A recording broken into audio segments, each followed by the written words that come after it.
హమ్మలారా, నహేన్లారా. మన ప్రభాస్, సినీ నటుడు ప్రభాస్ గారు ఒక మంచి పాట పాడతాను. ప్రభాస్ గారు, మీరు కూడా సముద్రం లాంటి వాడు, చాలా మంచివాడు మీరు, తిరుగులేని మనిషి. ఆ సముద్రంలో నీటి బుడగలు లాంటి వాడిని ఆయన.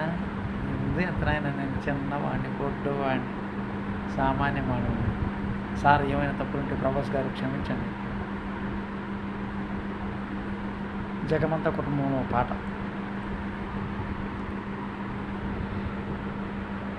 కవినై, కవితనై, భార్యనై, భర్తనై, కవినై, కవితనై, భార్యనై, భర్తనై, లాలలా. జగమంత కుటుంబం నాది, ఈ పాడు బ్రతుకు నాది. జగమంత కుటుంబం నాది, ఈ కాకి బతుకు నాది. లాలలా. ఉంటాం సార్. Thank you sir. ఏమైనా తప్పుంటే క్షమించండి ప్రభాస్ గారు, మీ అంత గొప్పవాళ్ళం కాదు sir. Okay sir, thank you sir.